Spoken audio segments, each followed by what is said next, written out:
Yep, Buba.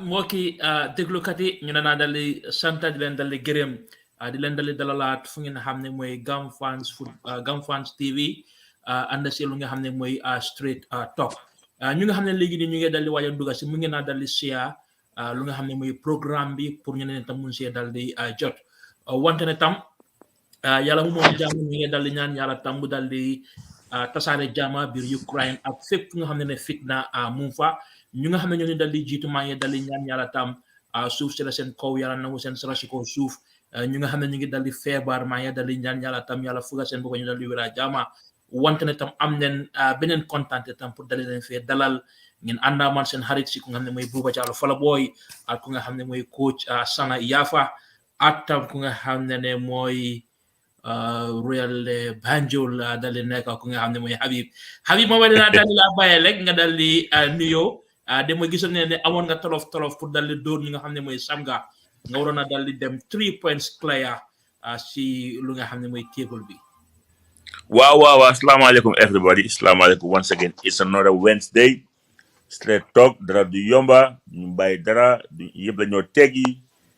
Waaw. Bii moom mooy tànga ndox bu tànga. Bam tànga jir. Sotti ko si. Yeah, it's comme bu woon ko waxee rek. Waaw ma ne.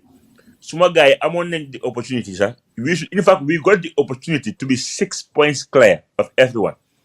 We messed out. It's a big miss. Waa Banjul suñu winoon 3 points. You win Demba. It's an opportunity we have doko degawam.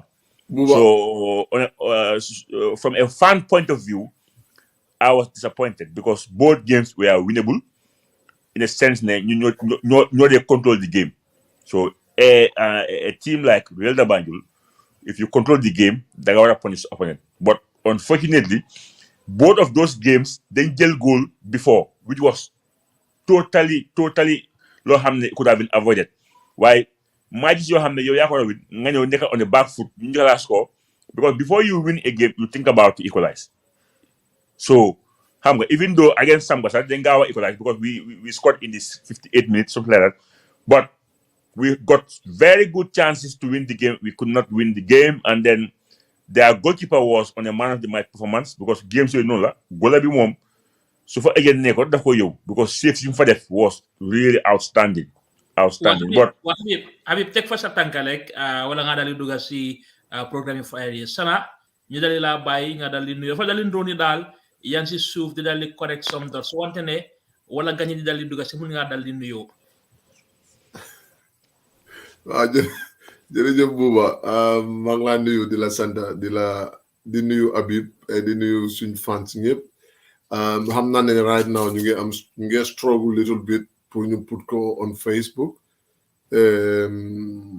because ñu ngi ma notify ne it's not on the stream bi nekkul on Facebook for now. There's some technical issues but Lamin is definitely working on it right now. So suñ stream bi right now is on YouTube and only on Twitter. Waaye di continuer di profito rek di nuyu ñëpp di gërëm ñëpp di leen invite ci beneen show on Straight Talk ci Football Fan Forum TV di leen naa gërëm rek di leen sant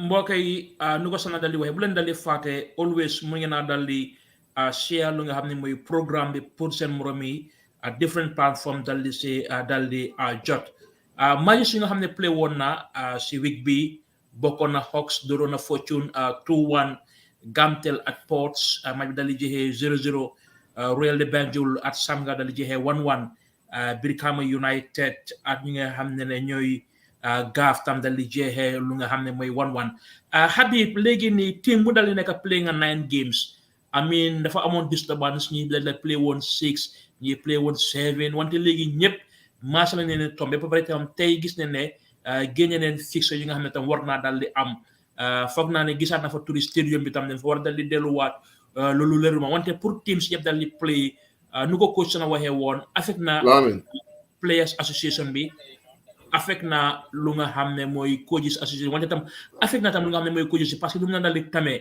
in a 5 consecutive match suma defense bi naka am doon dal li mbay you know tactique bi naka la ni dal di jàngee pour léegi teams yëpp dal di play 9 games. Well, it was important. It was really important. Teams here play the same number of games. Ko defee mu mën a tali, because am na time am nañu amoon ay 2-3 game in hands, which was unfortunate. Li nga xam ne moo ko waral ñëpp xam nañ ko mooy ñàkk playing field. moo tax in the new fixtures gis naa fa ñu ngi yóbbu game si stadium bi, because desperate times mean desperate measures. Definitely lu bari la taxawal, waaye fana am na bés maanaam waxtaan ak coach Amat Cham. So I think the player of the coach of the month will still go ahead, because the fact ne right now ku nekk play nga sa game si yëpp. So I think it's not difficult to date back the last time you joxe player of the month award bi. So for now ñoom they already have their way, or am nañ système in place boo xam ne moom la gars yi bëgg a use pour select kan mooy coach of the month. xam naa loolu sana nda si ñëw si kanam, because boobu ñoom seen area la.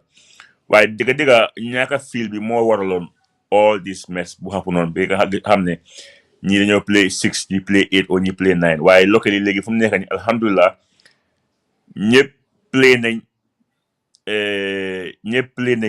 how to call it 9 games.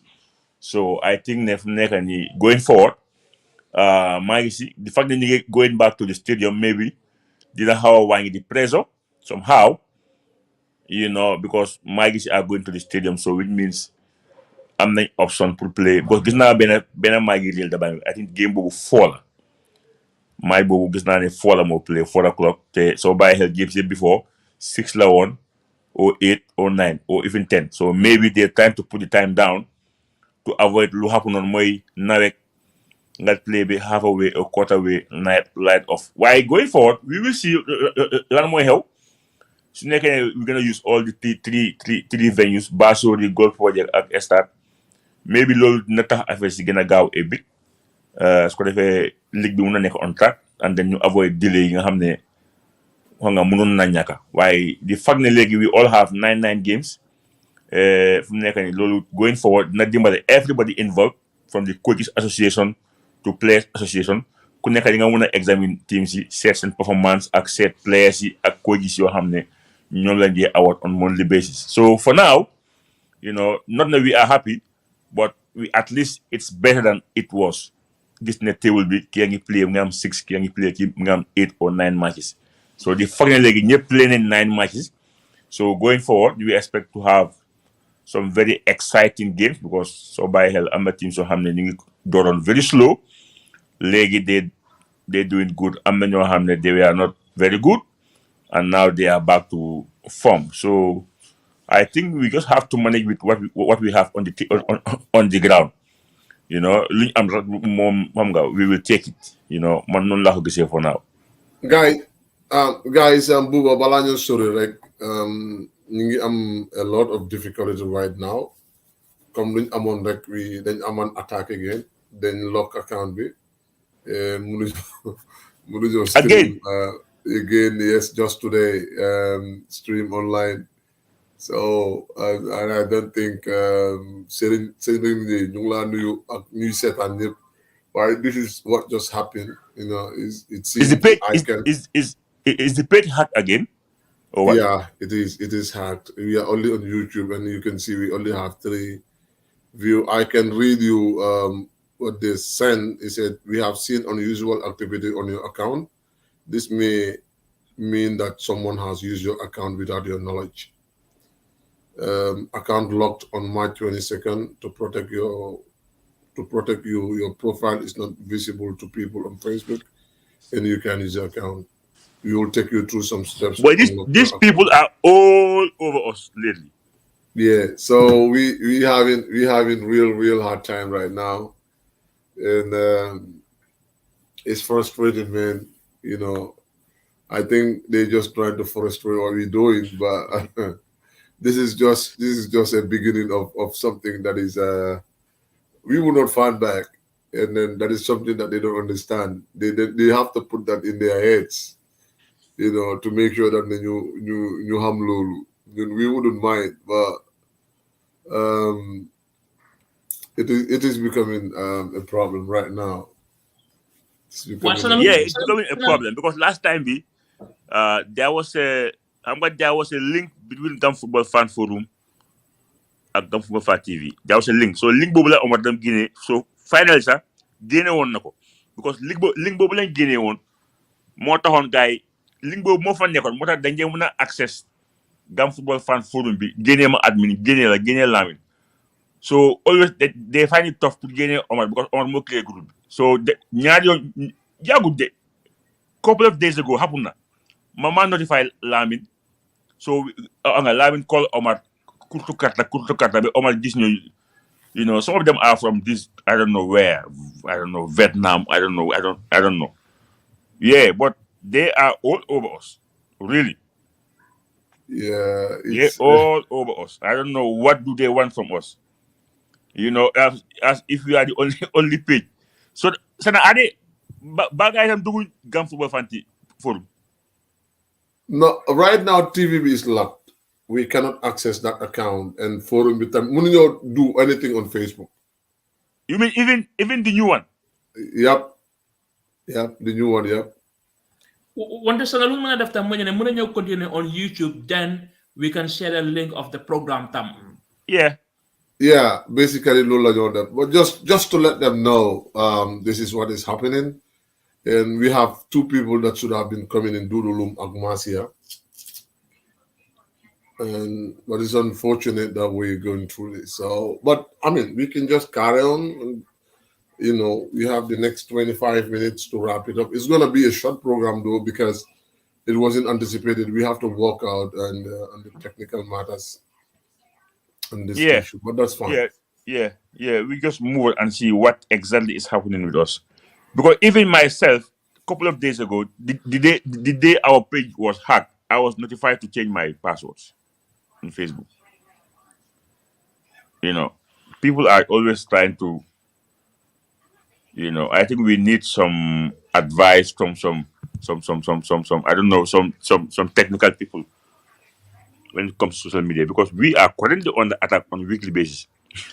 The moment we start to put fire on the table, we are. It all happens. It all started happening when we started getting on the nerves of when we start saying things that are truthful, because to us we are not like witch hunting nobody. When they witch hunt Kent, we will just then they're definitely best to make sure that you try to stay balanced.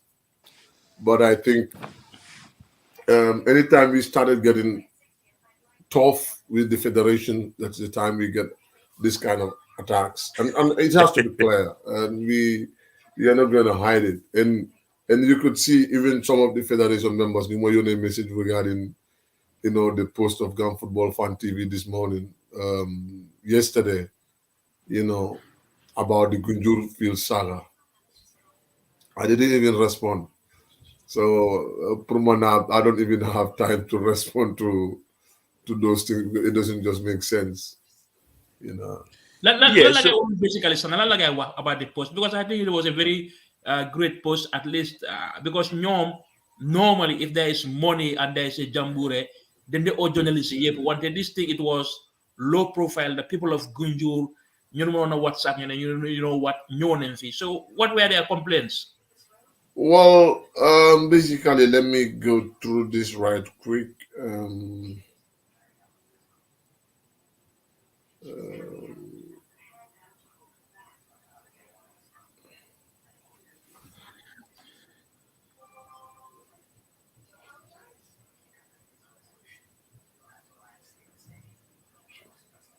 Basically, London wax rek gis nga post bi sax mënuma ko gis yow. Fu la yo post bi? Fu la ko nga yónnee? Facebook la suma why it's through Gam Football Fan Forum TVB. Basically, the individual was trying to enlighten me for wax money. Bakary Jammeh has been using his car on XY. It doesn't matter. He's GFF ñoo ko appoint as a project manager, but which I found interesting because the last time I know, and he was appointed from FIFA appointed him as a project manager for all the FIFA projects. So it was a contradiction to me to hear that Bakary has been appointed by the GFF. So basically, Lola one, right? You know. So ko rafa nam ko wanya ne comme ni Bakary sa mu ngi jël xaalisam sa di dem gunjur, you know. Yeah, basically that was all he was trying to convince me to know. Why, unfortunately, I wasn't interested in that topic because this is not about Bakary as an individual. This is about the federation, you know, as a team. Because you see, Lowland failed to understand the reason why Bakary's name is been involved because he is the leader of the Momo lead the projects. But basically, as far as I'm concerned, it doesn't just have to be Bakary alone. This is a whole federation. It's a whole institution. Involved here. Bakary is just spearheading one thing, and I believe they will sit in as a team to make sure that they lay out plans to say this is what we're going to do. And we are giving Buba the responsibility or Abib the responsibility to do X, Y, and Z. Okay, even Abib or Buba doesn't live up to expectations of his responsibilities. What is going to happen? Do we sit and fold our hands and blame Abib for that? No, I think the best thing, the least they could take is the federation fails. But why do they want to just put the blame on an individual? Man, this is what I found very funny.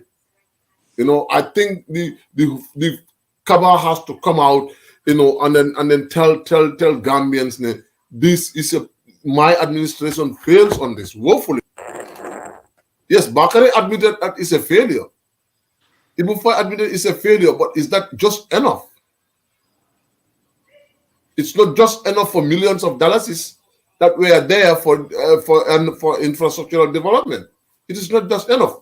So, personally, I don't think it's just fair to. I think the federation needs to come out and tell stakeholders why and how is it a failure, rather than sending individuals, media campaign or whatsoever regarding this failed thing. So, to be more realistic, the Gambia Football Federation is totally responsible. Is totally responsible, and whoever is in that executive should hold yourself accountable.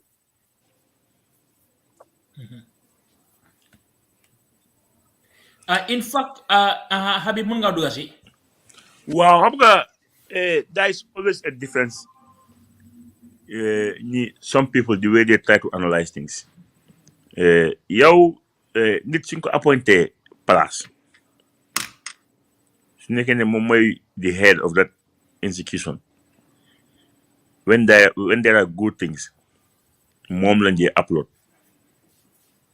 For example, people always talk Kagame as an example, Rwanda's president.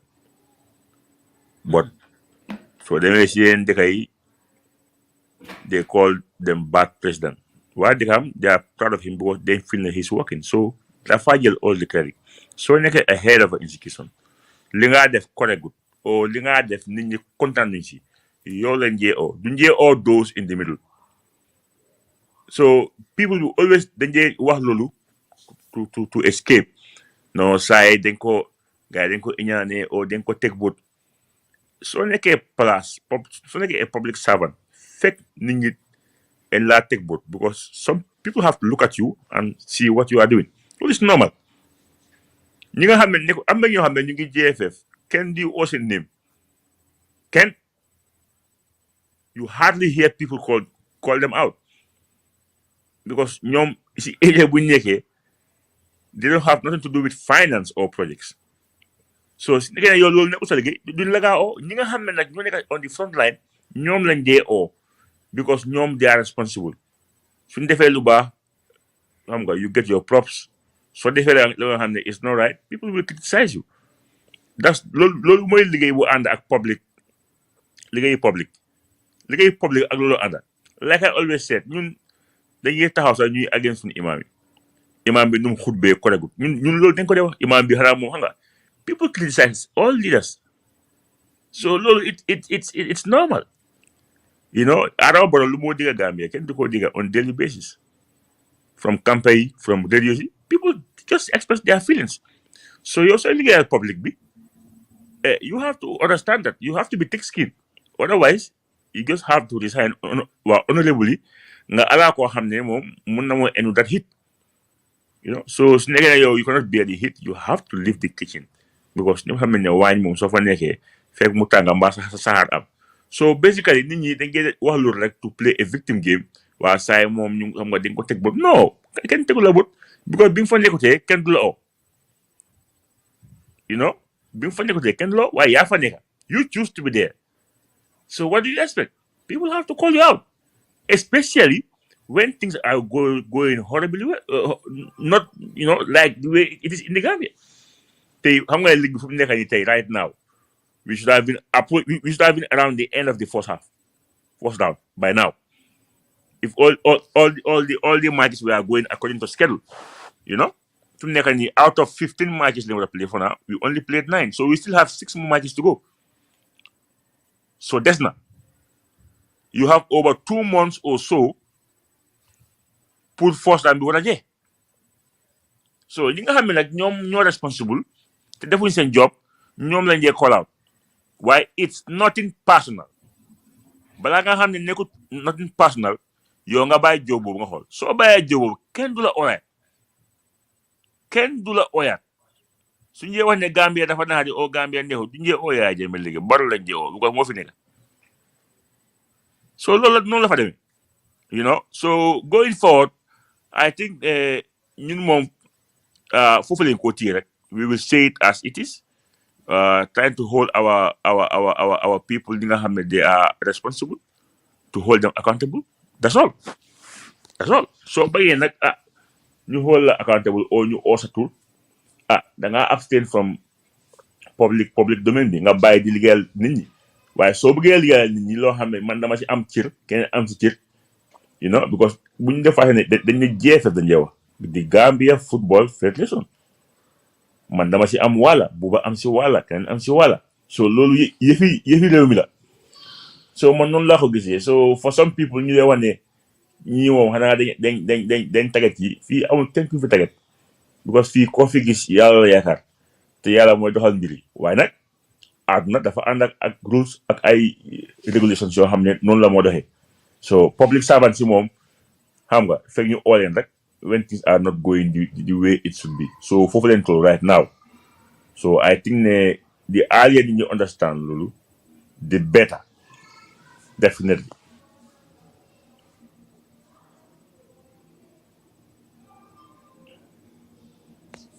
Sana gis na lu nga xam ne mooy content ni léegi si boppam like dafa dal di ndóo sa ñu dee dal di binda the summary of the matches sa ñooñu sax ñu ngi dikka biir Brazil parce que ne wrong picture la gars yi dal di binda wrong picture la gars yi dal di insert although ne comme ne Habib demul si games yëpp wante nataal yaa ngi dal di tasaaroo noonu dal di gisee just even the content of the picture yi nga xam ne sax ñu ngi koo upload because really ba ñu ngi complain ne picture yi mu ngi dugal si seen article that picture was 3 years old at least nga am the reaction of some coaches or nga am reaction of some even goal scorers wala even the captain wante fa dañu ñu dal federation ñoom seen boppa they just provide these referees ñu provide my commissioners xalaas lu si tegu daal because you even struggle pour nga gis sax a proper Gambian sport page pour dal di wane sax kii moo score yal tey kii moo score I mean Real de Banjul seen commentary bi or ball to ball updates is fantastic Gamtel Fortune wante just federation bi tam lu nga xam ne mooy news sax pour ñu bind ko match report they are even failing that loolu is a good content for the league. Well, basically, they actually could have gone better in their media department, looking into consideration ñaata media personnel la guy am si federation bi, that could have been used properly to make sure that they had an effective and efficient reporting about our national league. But the Nagis, all what they do is copy and paste because just few of them know the tools to make sure that you go on from game to game to make sure they're giving the right content. It's just shameful. Few days ago, the Federation has to write about Real de Banjul and using a picture that is old. That is a shame, for an institution like the Football Federation, what again in news, looking into consideration as well, the personnel at that media department could not even have a recent proper picture of a team that is leading the table. It's just shameful because Nyofagis, you don't want to see. Mbai Fai has not been with this team, with Real de Banjul for the past 2 seasons. Having his picture there is not even a good publication for the recent team. They're not fair to the players, to the team that has worked hard to be where they are today. It is injustice. So it is important for them to know that this is not just about It is about giving the accurate and the right information to the people, because people work so hard to be where they are. Those players, that put Real at the top of the league, they fought very hard to be where they are today. What would you think if you take a wrong picture, put it there just to sell the image, sell the achievement that team had? Nyoni Ridko, after reading it, realized that the picture that was put on top of that story was even wrong. How would you feel? Bad. So that was shameful to the media department, to make sure that you get such kind of one thing that one department that is doing extremely well. It has to be acknowledged. More the competition department. I am pleased that come to Abibwa, they have tried to maneuver around everything. Make sure that before moving forward, the pending fixtures are all played. Brilliant, because you're now giving a level playing field to all the teams to build on. You're not looking at a league and look at teams play 6 games, you play 8 games, you play 9 games. You're not looking at that. You've seen all the teams in the league that has played 8, 9 games now, which is brilliant. This is what we need. Professionalism. The league cannot be played. Nilengi played 3 games more. There is no fairness in that. You're giving advantage to others.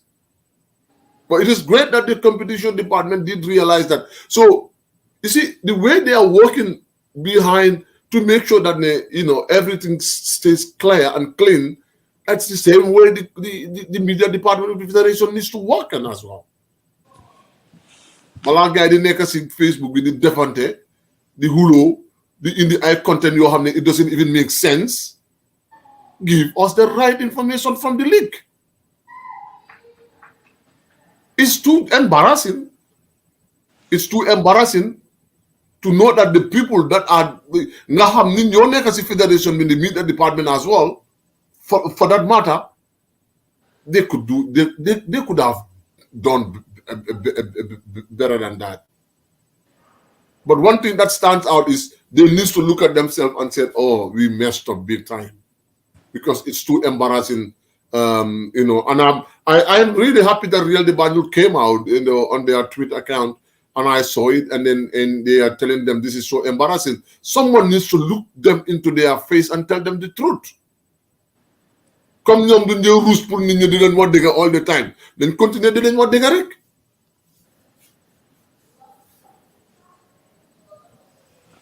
Yeah, it was once I'm like a fan of one of our fan, a fan or a friend, one of my friends, moo ko screenshot man gisuma ko woon mu ne ma look at this ma xool ma gis ne almost 9 players from that 11 are no longer with us. 9,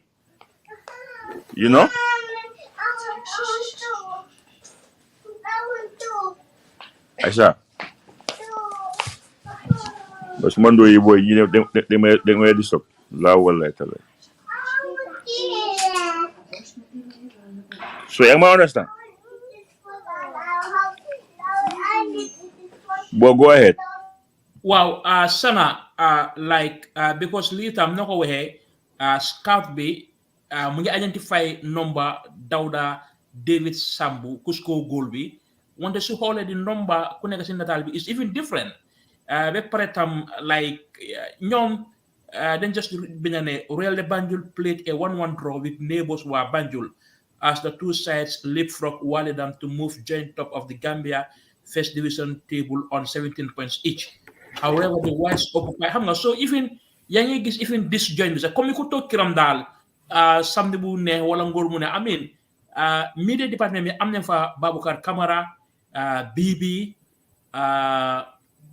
boy bi tam something bah at tam ku nga ne moy Ibrahima Souare ñan den de dali designate to one of these big matches comme ne referee su ga amé matches yu am solo wali nan atrial ñu isi one of the best referees wala ñu isi one of the best linesman lan moo tax tam is difficult ne this kind of derby matches ñu dem ñu xam nga ñu video ko because match guddi ñoom ñu kenn ne dee jiitu stadium ñoom tam dañ ko dee stream of a sudden lan moo tax stream bi tam because ñoom ñu ngi amee xaalis pour amee jënd moto ñu ngi amee xaalis pour am a 1 hour radio programme why not a 90 minutes ku nga xam ne mu ngi Really Banjul fans mu ngi toog Banjul mu ngi toog America mu ngi toog Norway at least sax mu mën a jëm a xam lan moo play sax because this is yow nag la ñuy wax the action or the match report yow na waña lekk wala daan emene na Really Banjul points waaw ëllëg sax I mean like no doubt for the past 30 years mun da am sponsor bu serious bu nga xam ne mun naa ñëw bu sponsor liggéey parce que su ko sponsor lan lam see dal li jëlee su fekkee ne tax even the publicity from the media. Buba, I don't know what is the right phrase to use to define I mean these people, but I think they need to look at their they need to sit back and look exactly what they need to do as a team, because coming out there is a strong it's a strong media team at the Football Federation. So I didn't see any reason, I didn't see any excuse Lalmota media personnel would not be given resources to make sure that they are giving information, the right information to the people. Coming out, all these individuals could have been stationed in the first and second division leagues and given accurate information. Neka manager doesn't only mean that them talk to office be ñu jox la moto nga dawal ko nga dem sa yoon. It doesn't only mean that. It's beyond that. It is beyond that. I think it should be Baboucar should be the very person who should be who should be in between all the zones, all the parks. Because the reason they are having cars is to make sure that you have mobility. But no, I think those cars are there for their own personal gains. Them ride because man la manager bi rek dem ma jom moto ma ride ko ak yoyu. I think, to me, that is why they are there. The car is there for them to make sure they feel that importance. But it doesn't add up. You talked about sponsorship. How do you have sponsorship? We can't be getting sponsorship if we are giving that mediocre reports. We are giving bad, negative impact, everything negative about our league. How do a sponsor out there say, okay, these are very positive institutions, let's just try to work with them, try to move it to the next level. Sponsors are also looking for something different. They're looking for something positive. How you can add that value to what they're doing. But even to sell out good name for the federation to the international world in this digital world we lived in, it's not possible. Okay, a businessman sitting out there in China, looking at the federation or looking on the social media side, see all the comments about the federation, it's negative, negative, negative. How would he take you serious? How would he take you serious? Or you want to tell me all those people say negative things about you are an enemy to you? It's not possible. almost all the outlets in the Gambia. Anybody who looks at them, anybody who look at their front page is going to see the Federation X, the Federation Y, the Federation X, the Federation Y. Is it the only those people can be enemy to the whole federation all the time? It's not possible. So, pour nous ligue, then you want to talk, we set out as a nation, as a federation. We are not bad. We are talented. We are talented. We are poor because we choose to be poor. We could have made a huge difference. In fact, we respect Swing Bopa because Swing Bopa first before the This is the hard fact. We need to look at ourselves as we could be strength to each other. We could be supportive to each other. Personally, we have said it a couple of times, a million times I can say, we are not an enemy to this federation, to anybody in the sports. Because the reason why we are talking about football is because that is what we've been doing every day. We are not talking about politics. We are not talking about wrestling. We are not talking about judo. We are talking about football. That's all we talk. So we are only trying to, discuss things we think it can improve us as a team, as a nation. Habib, gisoon naa news bi journalist yu bari Africa dal di ko post ñu ne Mets ñu ne dinañ sampa juróomi ministerium biir Sénégal dal di ko tuddee place yi nga xam ne jaaree ne génération de foot ñëw maagee fu nga xam ne mooy Mets pour sargal ñi nga xam ne place yi nga xam ne musul nañoo jaar Mets ñu sargal leen biir Sénégal 5 ministerium different regions ñu dal nañoo tuddee ñoom Sadio Mané ak place yi nga xam ne jaar nañ génération de foot ak Mets Sénégal fu mu nekk nii dibi buñ ubbee stadium bi basketball Africa gay qualify neen seen jigéen itam qualify neen pour dem nga xam ne mooy Morocco like this kind of development soo ko déggee like affaire si di leen kanam di la wane ñii ñooy champions of Africa loolu lam la daal fii secondement sax this kind of project ñu nga xam ne because yàgg nañoo dégg am génération de foot njàmbaar depuis jamono Gothia Cup bi yu dem si Sweden at si wante léegi ne Mets gis na ne waaw ñun léegi xoolal tam ministre mi tam ñaata Sadio Mané la moo dal di jur ñaata Krépin Diatta la moo dal di jur naka daan di jàngatee xibaar boobu lekk. Well, impact, that's the impact. Loolu mooy impact of winning an AFCON for them. AFCON bi dafa able guy another avenue boo xam ne if their authorities manage it properly, they will just go from places to places, higher and higher. Because so by health Senegal before 2002, after Senegal boom demee World Cup 2002, be am for that good tournament. Gis nga what happened next. Sen bunta fala commencé woon. So léegi win nañ AFCON bi. Going forward tamit Mets are doing a good job. I hope it's not fake news. Because 5 mini stadiums within Senegal is a huge step going forward. So considering a country like the Gambia, mënuñoo am sa benn bu correct. So Senegal already am nañ, and then you have 5 additional, xam nga plus a new stadium. ñoom moom amuñ dara lu ñuy wax lu mashallah alhamdulillah. Te moo laa wan ne if you do the right thing, your sa yoon dafa leer, and then you only gonna go move along with success. Okay, loolu leen ko may mooy like I said, then them Senegal has been producing players for France teams for quite a long time now. So xam naa rek Mets dañ feel ne it's fair enough. We give back. Loolu lañ ooyee corporate responsibility. This country has been giving us a lot in the past. Am na players fa jaar turn to ay superstars, cost xam nga a lot of money. Team bi yàgg na am revenue because of those players. So you feel ne it's really good to invest back in that country going forward, because Mets, all what they are doing is coming back to them, because they're gonna invest big. They're gonna have some more contacts with those clubs in Senegal.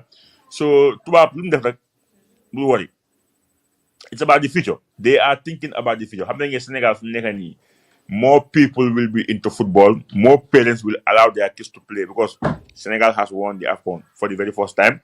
Even though xam ne sax bëgguñ football, they were out in the streets xam nga cheering the boys. So loolu ma la wax ne ñoom right now all is well. Seen cepe yi qualify nañ.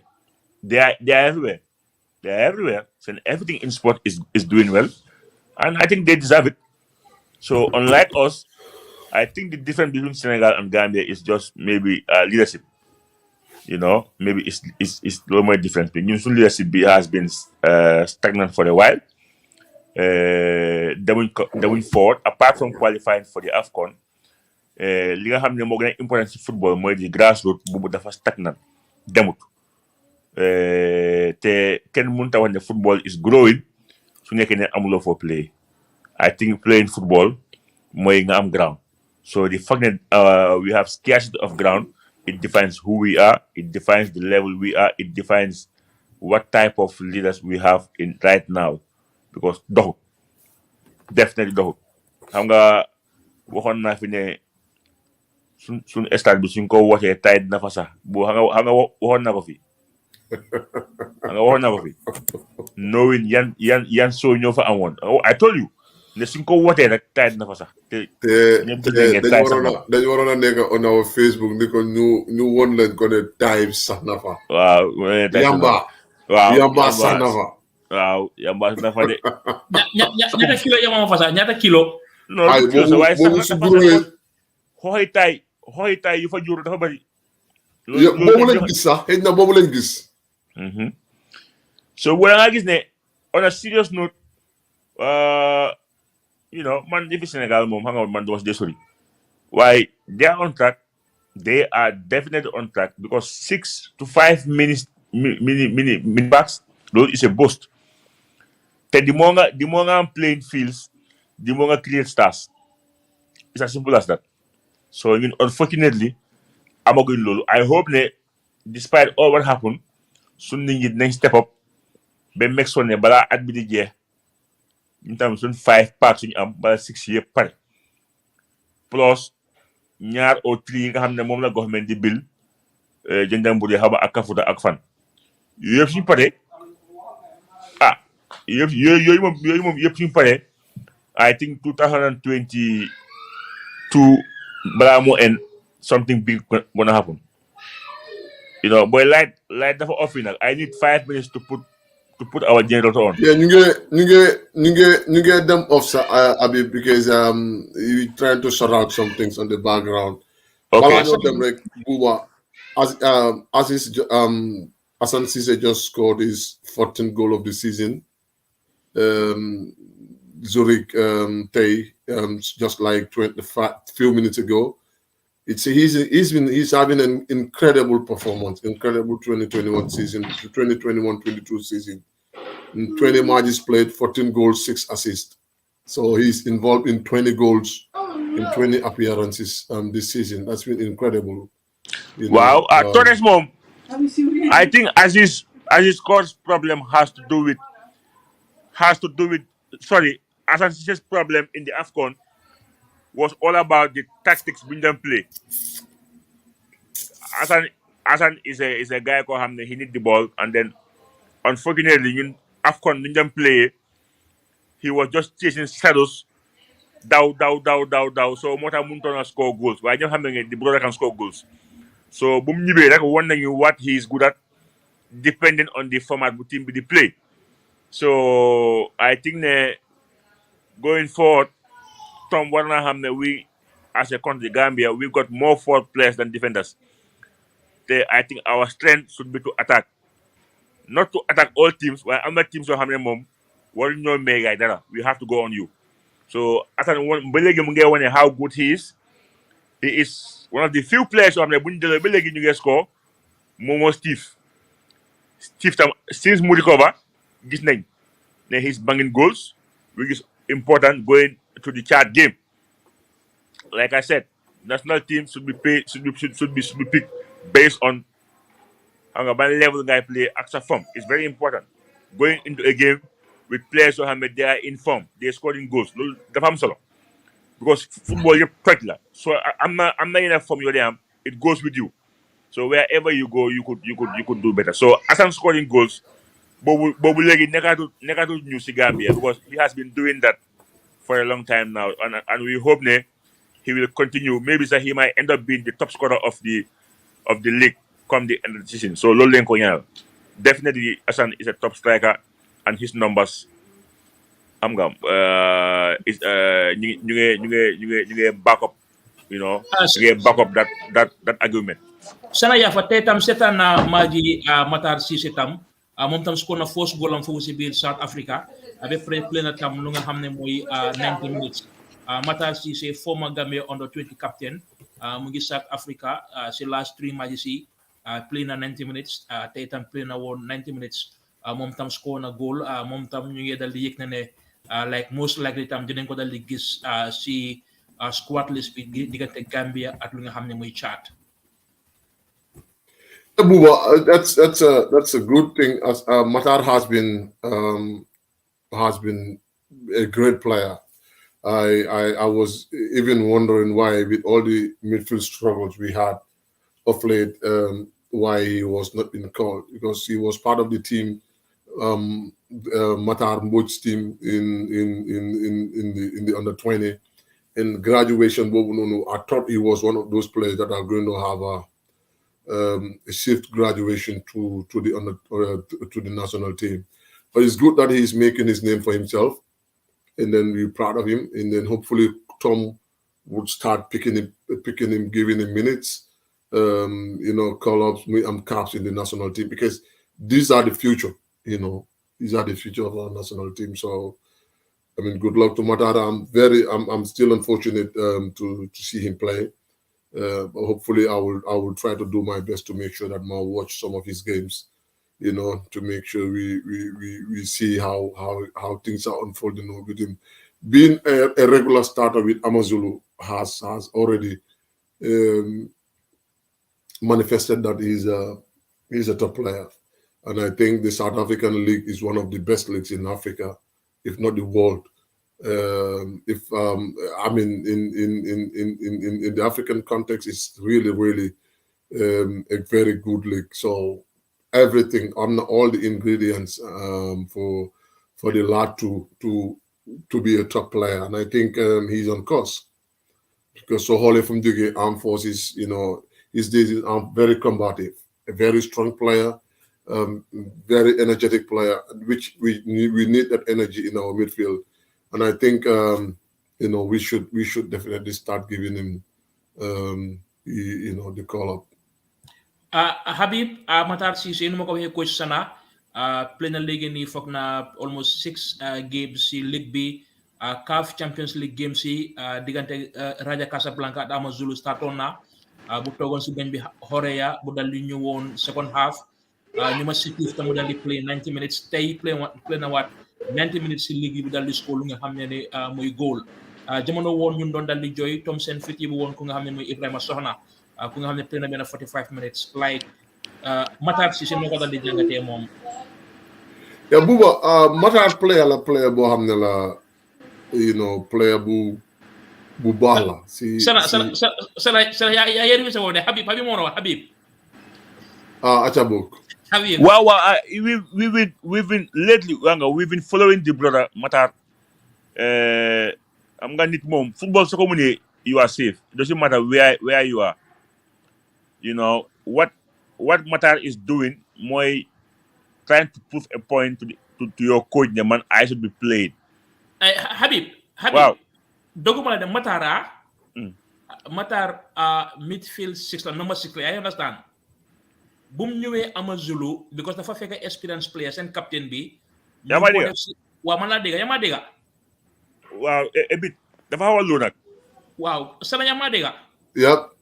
waaw comme ni Matar number 6 midfielder la wante bu mu ñëwee dafa dal di fekk captain bi so ñu ko def si aile bi fu mu nekk nii midfield 6 rôle boobu ñaari yoon la mu ko dal di play game si bari daf ko dee play number 10 wala bu ñëw number 8 yaa ngi gis naka la fa tayle dafa play number 10 wala bu play number 8 wala bu play si diamond bi wante position am defensive midfielder la wante ñaari ñoon rek lam dal di play foofu Amazulu wante ifin te dafa play lu nga xam ne mooy number 8 foofu la mu amee góol bi.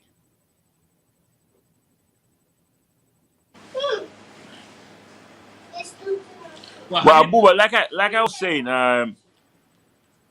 Matar, kuko hamne, he's a fine player. So doing what he's doing right now is something that most of his close friends or fans has been expecting him to sign, knowing that he is super talented. As a player, so a midfield player with Matar, his ball controlling is perfect. He can dribble. He can do anything in midfield. So it's an added advantage. So many play multiple positions because a player is only good at one thing.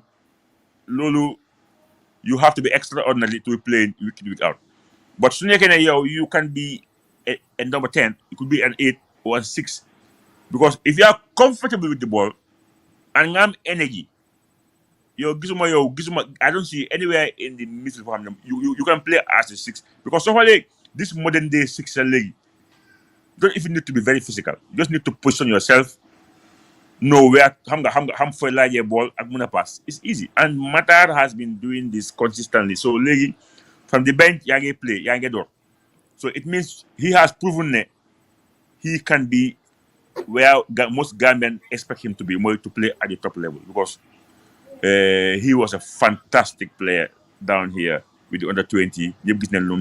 So the gis ne our journalists and you get report on him lately is something positive because what in the report just on players they are at the top like in Europe. Any Gambian player, regardless of ban league guy play, it's fair enough. You just a share of publicity because then you're Gambian.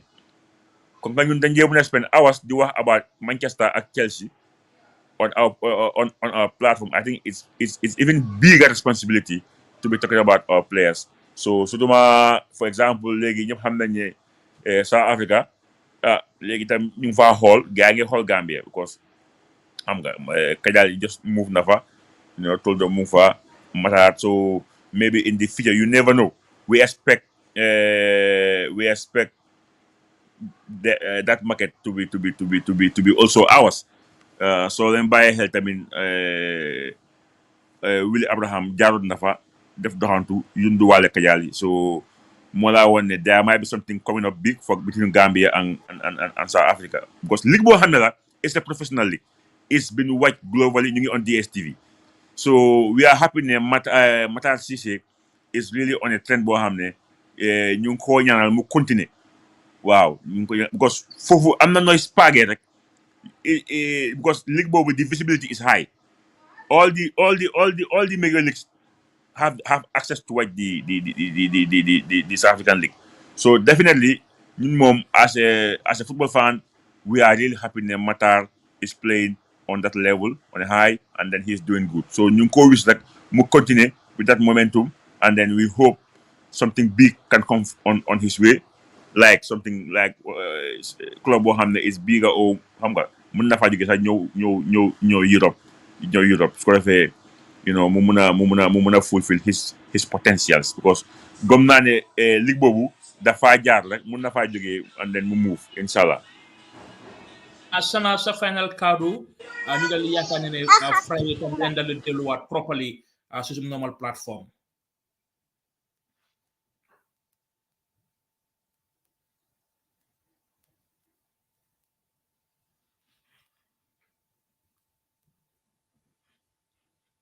Waaw Sala déggu na bu baax.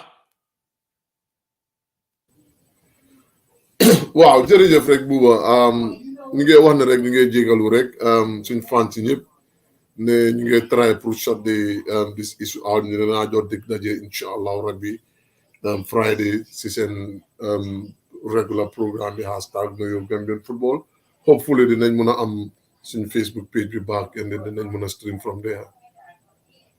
Habib lan mooy sa muñanteli kaddu bi.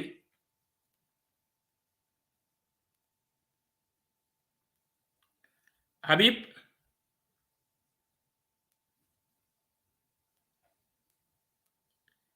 Habib.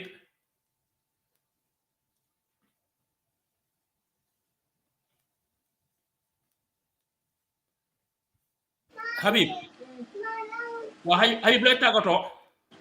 waaw it's li ñoo tàggatoo rek mooy suñ fans yi ak followers yi dañ xam ne currently there are hackers following us every time, so we have been struggling with that. So we feel we are sorry to all our followers. Hackers are all over us. So in fact, we might even say that anybody go ahead, you are very very good with this stuff. So I may you want to advise to prevent these hackers from trying to stop our store or the game hacks on pages. You can come forward because definitely guys ñun ñoo jéem a talent even ñun xam nga mënuñoo téye anyway why they're trying to delay us to keep the momentum down because li xew nii moom it's unfortunate waaye going forward ñun we are here to stay. We are here for Gambian football or Gambian sports in general. So once again it was a show boo xam ne ñu waroon am I guess why because of this hacking stuff loolu moo tax ñooñu ñëwuñ. So we will see bala Friday that Nengiama put everything in place. You back our normal show. So once again, I just have to say thank you to everyone following. For now, we'll be just on by the YouTube, but then we'll share the link on other platforms. So going forward, Dal, we are saying thank you to all our followers, and then have a wonderful week ahead. waaw kon mbokki déglukat yi ñu leen a dale jox dig daje ba lu nga xam ne mooy aljuma jërë ngeen jëf si seen ànd bu rafet ak déglu bu rafet jërë ngeen jëf